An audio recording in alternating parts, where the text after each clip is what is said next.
राम राम शेतकरी बंधूंनो, माझे नाव राहुल चौहान. स्वागत आहे माझ्या यूट्यूब चॅनलमध्ये. आपण आलेलो आज वेगळ्याच विषयामध्ये, म्हणजेच आपण आज एक युवा उद्योजक यांची मुलाखत भेट घेणार आहोत. ते म्हणजे त्यांचा जो आपण माझ्या मागे जो गोट फार्म बघताय, आफ्रिकन गोट फार्म, जय मल्हार आफ्रिकन गोट फार्म, याची आपण व्हिजिट आज करणार आहोत. या व्हिडिओच्या माध्यमातून आपल्याला पूर्ण आफ्रिकन बोर गोट याबद्दल संपूर्ण माहिती या व्हिडिओमध्ये मिळणारच आहे. मी तुम्हाला आफ्रिकन गोट बद्दल थोडी माहिती देतो. आफ्रिकन गोट ही आपण 19व्या शतकात दक्षिण आफ्रिका इथून इम्पोर्ट केलेली आहे. या जातीचा जास्तीत जास्त वापर म्हणजे मटणाचा, या मटणाला आपण चिवण म्हणतो. या जातीच्या मटणाचा जास्तीत जास्त वापर म्हणजे खाण्यासाठी करतो या जातीचा. आणि ही जी जात आहे हिला वजन फार फास्ट येतं, म्हणजे एका दिवसाला 150 ते 200 ग्राम वजन आपल्याला याच्या वाढीमध्ये बघायला भेटतं. आफ्रिकन गोटमध्ये आपण आलेलो शेडमध्ये, आपण जाणून घेऊया शेडमध्ये पूर्ण माहिती. राम राम भाऊ. राम राम. बघू शकता शेतकरी मित्रांनो, युवा उद्योजक यांचे काम आपल्या गोट फार्म मध्ये चालू आहे. आपण बघू शकता ते सध्या आफ्रिकन गोट यांना चारा देत आहे.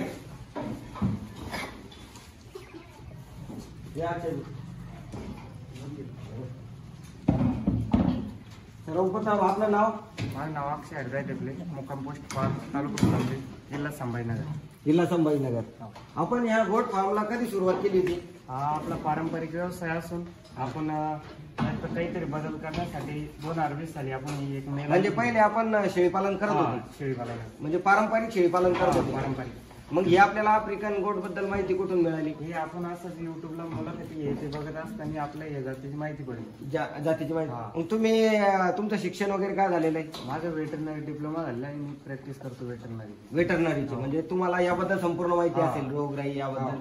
आणि आपण जेव्हा सुरुवात केली वन मेल आणि एक फिमेल पासून, तर आपण ही मेल आणि फिमेल कुठून इम्पोर्ट केली? ही आपण फलटण येथून आणली, नेमकं शेड म्हणून येथून आणली होती, एक मेल आणि एक फिमेल. आता स्वतः म्हणजे तुम्ही सुरुवात केलेली या गोट फार्मची कसं? वडिलांनी काही? वडिलांनी एक मेल आणि एक फिमेल आणली होती. त्यानंतर आपण हे वाढत आजपर्यंत इथे आहे. आता एवढ्या शेळ्या. आता किती शेळ्या आहे आपल्या पूर्ण? आपल्या छोटे मोठे एक 15 नाग आहे आता. 15 नाग. आपण आपल्याला चालू करायला किती दिवस झाले म्हटले? 2020 मी चालू केलं. 2020 पासून. मग आपल्या वन मेल आणि फिमेल आणली होती, त्यामध्ये आपल्याला संपूर्ण माहिती होती का आफ्रिकन बोर बद्दल? त्यावेळेस एवढी माहिती नव्हती, पण नंतर जसं आपला ग्रुप व्हॉट्सअप फेसबुक याच्यानंतर माहिती पडली आपला. यानंतर सुरुवातीला आपल्याला यामध्ये काय काय अडचणी आल्या? यात त्यावेळेस आजार आपल्याला लसीकरण माहित नव्हते. त्या अडचणी आल्यानंतर आपल्याला माहिती झालं. आता या पूर्ण फिमेल आहे का? हो, पूर्ण फिमेल आहे. या कप्प्यातला पूर्ण, या कप्प्यातला पूर्ण फिमेल आहे. आणि मेल आपण यासाठी कोणता मेल वापरता? आपल्याकडे South African imported full blood male आहे. रॉकेट नावाचा फुल ब्लड मेल आहे. आपण त्याबद्दल थोडी माहिती काय? रॉकेट त्याची आई साऊथ आफ्रिकेत इम्पोर्ट केली आहे आणि वडील पण. तर तो मेल आता सध्या आपल्या फार्म. त्याची क्वालिटी काय आहे अशी? म्हणजे त्याचं एक वर्षात 70-80-90 किलो पर्यंत वजन जातं. बघू शकता शेतकरी बांधवांनो की आफ्रिकन गोटचं मी जे बोललो तुम्हाला 150 ते 200 ग्राम प्रति दिवस एवढं वजन हे या जातीमध्ये आपल्याला वाढ बघायला भेटते. आणि वजनाचं काय म्हणजे आपण वजनावर विकतो का? कशी विक्री कशी होते यांची? विक्री वजनावर करतो, नगावर करतो, दोन्ही याच्यात. नगावर. शेतकऱ्याला पण परवडलं पाहिजे ना आपल्याला पण. हो का? मग या गोट आपण आता इथं असता का बंदिस्त असता बाहेर पण सोडतो आपण? नाही, आपलं 100% पूर्ण बंदिस्त. पूर्ण बंदिस्त आहे. आपल्याला सुरुवातीला या शेड साठी आपल्याला किती खर्च आला सुरुवातीला? हे आपला एक 3 लाख रुपये खर्च आला शेडसाठी. पूर्ण या गोट साठीच आपण हा शेड उभा केला होता. हो, गोट साठी. मग नंतर आपण काय काय केलं यात? सुधारणा काय काय करत गेलो का? सुरुवातीपासून आपला नाही, आपलं जशी quality F1 generation, second generation, third generation, तशी पण क्वालिटी आपल्याकडे आता. तशी पण क्वालिटी आपल्याकडे. म्हणजे आपण आता म्हणजे F3 पर्यंत आपल्याकडे जनरेशन आहे का? F3 पर्यंत. आणि फुल ब्लड पण आहे साऊथ आफ्रिका. फुल ब्लड पण आपल्याकडे आपल्याकडे मेल आहे का? आणखी यामध्ये आता तुम्ही जे यांचं जे हे काढता म्हणजे ऑर्गॅनिक खाद, त्याचा वापर आपण कुठे करतो? आपण अद्रक शेती, ऊस याच्यासाठी पण करतो. आता हा मेल आहे का? मेल आहे. या जातीचं काय वैशिष्ट्य आपल्याला आढळून आलं एवढ्या दिवसात? काय आपण बघितलं यामध्ये नवीन? हा मेल एक 4.5 महिन्याचा. याचं वजन 33-34 किलो पर्यंत. 33-34 किलो पर्यंत. वा वा, म्हणजे वाढ फार झपाट्याने होते. वजन वाढ असल्यामुळे जास्त प्रसिद्ध आहे. प्रसिद्ध आहे. आणि याचा कलर पूर्ण असं म्हणजे व्हाईट आणि डोकं लाल रेड असं असतं का? हो. यामध्ये आपल्याला हे जे आपण किती महिन्यात म्हणले याला? 4.5 महिन्यात. 4.5 महिन्याचं. याचं लसीकरण वगैरे केलेलं आहे आपण? लसीकरण केले.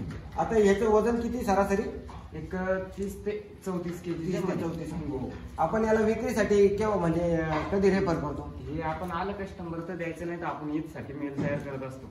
ईद मार्केट पण करतो आपण. ब्रीडिंग झाल्यानंतर ईद जो माल म्हणजे काय आहे आपलं ईद काय? ईद मार्केट म्हणजे मुस्लिम बांधवाचा सण असतो ना. सण असतो ईद. हा, त्याच्यासाठी त्यांना आपण प्रेफर केलं जातं की ईद मध्ये आफ्रिकन जातीला. हो. मुंबईला विक्री भरपूर मागणी आहे ईदसाठी. ईदसाठी. हो. मग आपण ईदसाठी सुद्धा ह्या गोटचा वापर करू शकतो. वजन वाढ असल्यामुळे. वजन वाढ असल्यामुळे. आणि याची जी फिमेल याचं किती सरासरी कितपर्यंत वजन जातं आपलं? आता त्याचीच जी फिमेल त्याची बहीण ती 25 किलो पर्यंत आहे. 25 किलो पर्यंत. आपण सुरुवातीचे जे नर आहे आपले मेल आणि फिमेल आणले होते आपल्या गोट्यात तसेच आहे का त्यांची विक्री झालेली? मग आता याचं आपलं सुरुवातीची कोणती?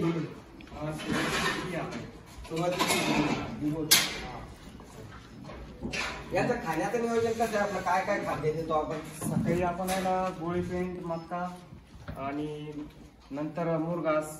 सकाळी हो. मुरघास पण या खाता? हा, खाते ना मुरघास पण. आता या ओपनच असता का? माराकुटी करत नाही म्हणजे त्यांच्या हे होत नाही का त्यांना काही? नाही, एवढ्या याच्यात ओपनच असतं. ही फिमेल बघू शकता यांची. हे प्युअर क्वालिटी याची अशी असते. याची हाईट कमी असते आणि कलर पूर्ण ब्राऊन आणि म्हणजे व्हाईट आणि ब्राऊनच. जास्त उंच असली म्हणजे ती क्रॉस समजायची. म्हणजे जास्त उंच असली म्हणजे क्रॉस ब्रीड. मग ओरिजिनल असली की त्याची हाईट ही फार कमी आहे. आपल्याला आता याचं दुधाचं कसं आहे नियोजन? दुधाचं हे असं आहे फक्त शेळीच्या पिल्लापुरतच. जास्त म्हणजे आपण याचा दूध व्यवसाय नाही करू शकत. नाही का? जे शेळीच्या पिल्लापुरतच. पिलाय पुरतं दूध सफिशियंट. हे किती पिला येतात म्हणजे पिल्ल किती देतात? हे 2, 3, 4 पिल्लापर्यंत ही शेळी पिल्ल देते. आपल्याला आतापर्यंत 3 पिल्ल दिलेले आहेत. अशी शेळी आहे आपल्या. ती शेळी बघू शकता तुम्ही. मोठी शेळी. हिने किती पिल्ल दिलेले आतापर्यंत? 3 पिल्ल दिलेले आतापर्यंत. ही शेळी बघू शकता तुम्ही. आता ही खाली झालेली शेळी खाली. हिची पिल्ल आहे आता तरी शेळी अशी आहे. वाव. म्हणजे समोरच्या पाहणाऱ्याला पण असं वाटतं की गाभण असेल. खाली सध्या ही खाली आता तिची पिल्ल आहे. लागली तुम्ही पिल्ल सोडून पाहू शकता. हे पिल्ल तिचे दोन पिल्ल घेतलेले. 2 दिलेले. वर्षातून कितीदा राहता म्हणजे शेळ्या कसं आपण लागवड केल्यापासून कसं? म्हणजे आपलं जे गावरान शेळ्या आहे का तसं जायचं तर 5 ते 5.5 महिन्यात येते. 5 ते 5.5 महिन्यात येते. एका वर्षात 14 महिन्यात 2 वेता येते. वेताच्या टायमाला जे त्यांचा म्हणजे प्रेग्नेन्सी पिरियड असतो आपण त्यामध्ये काही वेगळं खाद्य यांना देतो? हो देतो ना. वेगळं खाद्य देतो ना. वेगळं खाद्य देता का? काय वापरतो आपण याच्यात? आपण त्याला म्हणजे गाभांचा सुग्रास पण देतो आणि खाद्यामध्ये थोडी वाढ करत असतो. खाद्यात वाढ झाली तर आपल्याला त्यावर काही म्हणजे जेव्हा गाभण असतील तर तेव्हा आणखीन तिचं वजन जास्तच वाढणार आहे ना. मग ते जवळपास जमिनीला म्हणजे खाली टेकायला बघत असेल एवढे जास्त तेच हे असतं ना ते. पूर्णपणे ते हे करून 2 ते 3 पिल्ल झाले तर मग दुधाचं आपण कसं म्हणजे हे एक गट्टी सोडलेले आहे तर त्यांची पिल्ल तिथेच जाता का? बरोबर. गेट उघडल्या बरोबर त्या शेळी खाली ती पिल्ल त्या शेळी खाली जातात. दुसरीकडे जात नाही. आपल्याकडे आता किती वेचलेले आहे आणि किती भरलेले आहे आणि किती गाभण? आता पूर्ण फिमेल लोड केलेला आहे. आता एक 8-15 दिवसापूर्वी. तुम्ही स्वतः लोड केलेला आहे का? या फिमेल आपण इन्सेमिनेशनला नाही भरत, मेल करून भरतो. मेल करून भरत असतो. मेल कसं आहे आपण साधारण त्या मेलचा वापर कधी म्हणजे कसा करतो यामध्ये? मेल आपलं समजा शेळी हिटवर आली की मेल शेड मध्येच असतो. आता तुम्हाला याची म्हणजे आयडेंटिफिकेशन कसं होतं की आता ही गाय म्हणजे आपली शेळी लागलेली? हे का मेल असल्यानंतर ती शेळी 21 दिवसाची तारीख नोंद करून ठेवायची. हिटवरली आली की आज समजी कन्फर्म झाली ही शेळी. हिट कशी समजते आपल्याला या शेळीची? ती दुसऱ्या शेळीवर कुदी मारते. म्हणजे आपल्या ज्या इकडच्या शेळ्या यांसारख्या सेम सगळं सेम असंच आहे. त्याचं फक्त वजन वाढ जास्त आहे या ब्रीड मध्ये. आणि टेम्परेचरचं काय इम्पॅक्ट होतो? काही नाही. टेम्परेचर काही समजा आजारी झाले असते तर इतकी वजन वाढ नसती मिळेल ना. म्हणजे आजार आपल्याला फार कमी आहे. आजार नाहीच्या बराबरीतच आजार आहे. शेतकरी बांधवांना आपण बघू शकता ही जी आफ्रिकन गोट आहे हिचा म्हणजे उष्ण कटिबंधापासून तर थंड वातावरणापर्यंत आता जो डिसेंबर मंथ आहे यामध्ये पूर्ण थंडी आपल्याला थंडीमध्ये काही अडचण येते या शेळ्या काहीच अडचण नाही. ही शेळी अशी आहे उन्हात असल्या बर्फ जे प्रदेश आहे, त्याच्यात पण असते ही शेळी. ही शेळी आफ्रिकन सगळ्या म्हणजे कोणत्या पण वातावरणात सूट होती. आता तुम्ही याचं म्हणजे आता जर तुम्हाला विक्री करायची तर कशाच्या माध्यमातून आपण याची विक्री ही करतो आपण व्हॉट्सअप, फेसबुक, इंस्टा म्हणजे सोशल मीडियाच्या माध्यमातून आपण सोशल मीडिया माध्यमातून आपण विक्री करतो. आपल्याला सध्या इथं कुठं मार्केट आहे असं आफ्रिकन असं याचं मार्केट कुठे नाही, हे फक्त आपलं व्हॉट्सअप, फेसबुक याच्यावरूनच विक्री होती. तुम्ही याआधी काही गोट फार्म बघितले होते का हे हो. चालू सुरू करण्याआधी? भरपूर फार्मला व्हिजिट केलेले आपण. हो का? हो. ही शेळी दुसऱ्या वेताची, हिचं 65 किलो वजन आहे आता सध्याला आता फक्त एकच वेळेस खाली झालेली. आता हिची लाईफ किती म्हणजे पूर्ण किती दिवस ही वेचू शकते म्हणजे किती वेते देऊ शकते? शेळी एक 11 ते 12 वर्ष तिची लाईफ आहे. हो, लाईफ आहे तिची. मग यानंतर आता या शेळीची विक्री होऊन जाते का हो, मार्केटमध्ये? विक्री होऊन म्हणजे जाते. तिचे 7-8 झोपे व्यक्त झाले की नंतर होते. हो. विक्रीला काही आपल्याला अडचणी आल्या का असं काही सर? नाही, काहीच अडचणी. आपण व्हॉट्सअप, फेसबुक याच्यामुळे काही अडचण येत काही अडचण येत नाही. आपण म्हणजे स्वतः डॉक्टर येते यात आपण आपला काय अनुभव वापरला यामध्ये? हे आपण यात वजन वाढ कशी केलं जाईल त्याच्यावर आपलं लसीकरण असो, लिव्हर टॉनिक, डिवर्मिंग हे सगळं करणं गरजेचं असतं. त्याच्यामुळे आपण यांचे काही आपण टॅग दिलेले का म्हणजे ओळखीसाठी? हो, टॅग दिलेले आहे ना. यांचे टॅग हे जे आपल्याला कानाला बघायला मिळते, या हे टॅगचा tag काय आहे. वापर आहे? हे टॅग हिची आई कोण, हिचं वडील कोण, याची सगळी इन्फॉर्मेशन हिची जन्मतारीख काय हे संपूर्ण याच्यावर दिलेलं आहे. या टॅग वरती हो. दिलेले आहे. याच्यानं आपण या शेळीचं मागचं पेटिग्री ठेवू शकतो समज नोंद. नोंद. आणि याचं F1, F2 जनरेशन असतं तर आपण म्हणजे साधारण कशावरून ते करतो की आपलं जर्मनी म्हणजे जे जनरेशन येते F1, F2 असं चालू आहे?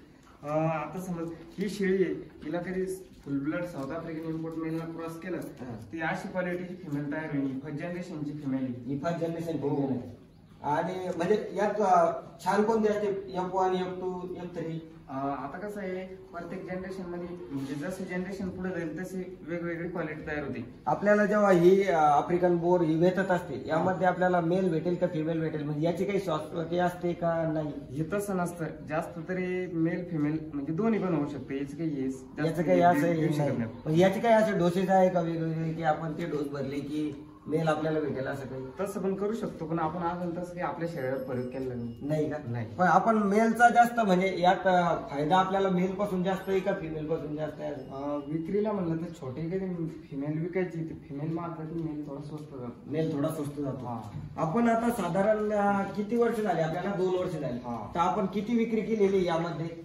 आतापर्यंत आपण एक 20 ते 25 प्राणी विकले यातले हो. सगळे ऑनलाईनच्या माध्यमातून? हो. कुठं कुठं विकले असं काही बाहेर म्हणजे? आपण नगर, चाळीसगाव, मुंबई असं या ठिकाणी पण माल दिलेला आहे. आपलं संभाजीनगर, जालना असो, भोकरदन इथपर्यंत, पाचोरा या साईडला. मग आता ही जे आपल्या पूर्ण जो गोठा फार्मिंग आहे यामध्ये आपल्या सगळ्या गाय आपल्या ज्या बकऱ्या या घरच्याच आहे? हे आपण नंतर काही लॉट मध्ये घेतलेले ना. काही विकत पण घेता का आपण? खरेदी विक्री ही आपली चालूच असते. यामध्ये आपण चाऱ्यासाठी यांना किती जमीन आपली ठेवलेली आहे? एक अर्धा एकर क्षेत्र आपण चाऱ्यासाठी ठेवलेलं आहे. सफिशियंट होऊन जातं की एवढ्या क्षेत्रात? चारा किती टाइम देतो आपण यांना? चारा 3 वेळेस चारा देतो आपण याला. आता यात ही गावरान बकरी यात ही सोडल्यामुळे काही प्रॉब्लेम यांना? काहीच अडचण नाही. काहीच अडचण नाही. आणि मी काय म्हणतो ते आपण जे चारा नियोजन करतो यासाठी आपल्याला खर्च म्हणजे किती लागतो बा असं अंदाज? आपलं सगळं शेती घरचीच असल्यामुळे दुसरं काही जास्त खर्च नाही. फक्त आपलं गोळी पेंटला जेव्हा खर्च येईल तेव्हा. गोट फार्मिंग म्हणजे तुम्हाला आवड म्हणजे यातून काय वाटलं की ही आफ्रिकन गोट फार्मिंग करावी असं? म्हणजे ही खरेदीला थोडी महाग आहे पण विक्रीला पण तसंच रेट त्याला आपला 2 पैसे जास्त मिळतात. 2 पैसे या हिशोबाने आपण ही शेळी पालन केली. जे आफ्रिकन आपण जे गोट आहे या आपण क्रॉसिंग करून यात आणखीन काही वाढ करू शकतो म्हणजे काही वेगळ्या क्वालिटीचे आपण गोट तयार करू शकतो? याच्यापासून जे समोरचं येणार प्रोडक्शन F1, F3 तर ते याच्यापेक्षा जास्त क्वालिटी देतं. ती फिमेल तुम्ही एक 12 महिन्याची, तिचं वजन 45 किलो. तिचं वजन 45 किलो. साधारण आपण वजनावर कशी विक्री असते याची? वजनावर एक फिमेल क्वालिटीनुसार प्रत्येकाची वेगवेगळे रेट राहते. ते तुम्हाला 500 रुपयापासून 5,000 रुपयापर्यंत पण किलो नाही याचे रेट आहे. म्हणजे आपल्याला भरपूर मुनाफा यातून भेटू शकतो. आपल्याला साधारण तरी आपण 2 वर्ष झाली या कामात, तर आपल्याला साधारण मोठामोठी किती पैसे यातून आपल्याला याच्यात आपला 2 वर्षात एक 5.5 ते 6 लाख रुपये नफा राहिलेला आहे याच्यात तुमचा. हो. तुम्ही यासाठी किती वेळ देता या गोट फार्मिंग साठी? याच्यासाठी आपण सकाळी 1 तास, दुपारी 1 तास आणि संध्याकाळी 1 तास असे 3 टाइम आपण. नंतर एकहीच करायचं काम नाही. पाणी वगैरे सगळं पाणी पण येत त्याला त्याच्या मध्येच जेव्हा लागेल तेव्हा पाणी पितात, त्यावेळेस पाणी पिऊन घेतात. पाण्याचं काही म्हणजे असं छान पाणी द्यावं लागतं असं काही नाही? चांगलं पाणी दिलं तरी आरोग्यासाठी चांगलं. आरोग्यासाठी चांगलं. हा. आणि आपण पिलांसाठी वेगळा एक शिक्षण तयार केलेलं आहे. या जर सोडले पिलं तर काय होऊ शकतं? म्हणजे ते शेळीला चारा खाऊ देत नाही ना. जास्त दूध पितात. आणि इकडे हे मेल साठी का स्पेशल सेक्शन? हा मेल साठी आणि पिल्लासाठी. मग आपण यासोबत आणखी काय करत असतो? तुम्ही म्हणजे दिवसभर वेटरनरीचं पण काम करता आणि मग कसं कसं नियोजन करता आपण?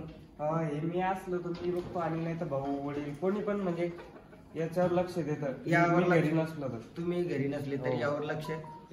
आपण ह्या साईडला हे कोंबडा हे आपलंच आहे का स्वतः? हो, हे आपलंच आहे ना. यासाठी आपण काय काय वापरता?